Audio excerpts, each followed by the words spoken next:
What is up, y'all? It is Tuesday, November 7th. I'm busy actually working on the RV right now, but because it's Tuesday, we can't miss out on Tech Tuesday. We're going to go through these stories real quick, get you right back to your week.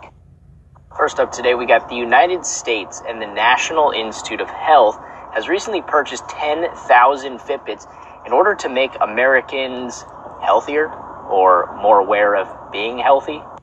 The program is called All of Us, and it was actually started back in 2015 under Obama. The goal being to bring more awareness to just healthy living, healthy lifestyles, healthy choices, and tracking the data behind that. The goal is to get 1 million Americans involved in this program, and the purchase of the 10,000 Fitbits is supposed to be that initial kick. I don't know if they're going to give them away for free to government agencies, if they're going to sell them, whatever they're going to do. 10,000 is not 1 million. The only downside I see is that it has been said that people who wear step tracking devices tend to feel like they've accomplished a lot or already worked out for the day when they hit those 10,000 steps or whatever. That's not true. Hopefully this program will help. And as someone who is a Fitbit wearer and lives a pretty active, healthy lifestyle, I'm in support of this. Wherever the government can put money that makes Americans healthier people, I'm all for it. Onto the company that people love to love. The Apple iPhone X has been released, and it's a pretty good phone. I mean, I'm not going to be switching to it, but if you're an iPhone user and you're looking to spend a little more money on a dope new phone, this is worth checking out. The reason we're bringing this up is not to talk about the phone, which I will do if you guys want a little tech topic Thursday review of this thing. I can do that. We're here to talk about how much it costs to replace this screen if you break it. So far, the drop tests have not come back with good results. This screen and the back, because there's glass on the front and back, even though Apple is saying that these are the strongest glass ever put in an iPhone, they break on like a 3-foot drop.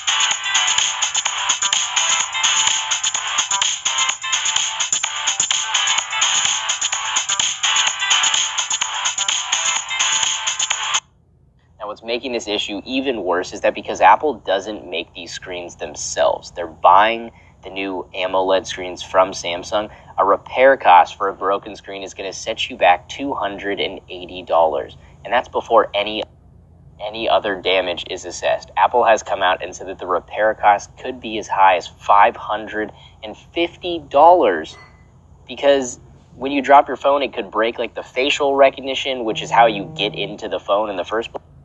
You guys of all people know that I'm a huge advocate of cutting-edge technology and supporting some new tech from companies you love. But when it could cost you upwards of $500 to repair a drop on a cell phone, I just don't know if I can actually recommend this phone to anyone right now. And if I do, I mean, I have to recommend a life-proof case alongside with it because it's just such a fragile piece of technology. You better protect it with all you can. While we're on the topic of Apple, they recently released a list of the most widely used emojis in the United States. Can you guess which emoji won? It's not the peach. Here it is, the breakdown of the most popular emojis in the United States, starting with the laughing, tears, crying guy. Obviously, clearly leading the pack, then the heart and the tears. Where I don't understand, I don't think I've ever used this skull emoji once. Like not even once.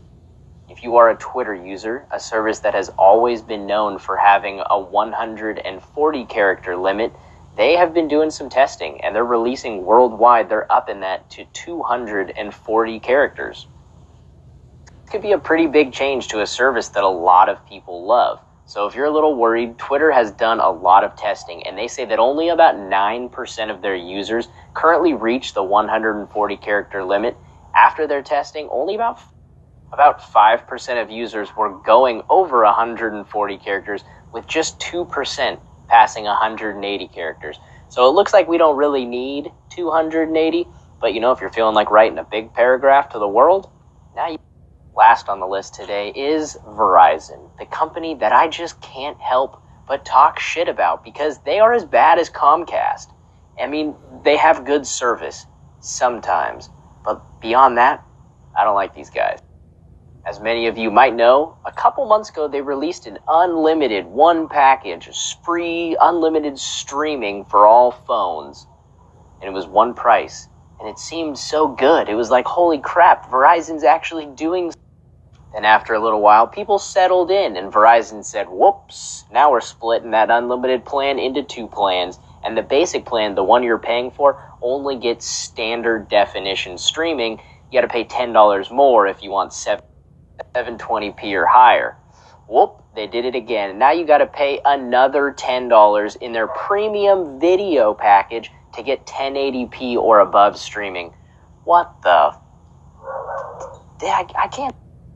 Now, I'm not going to tell you what to do with your Verizon plan, but if you feel like you're getting a good deal, chances are you're not. If you feel like you can't get a better deal elsewhere, well, that's probably not true either. So just pay attention to what you're paying for.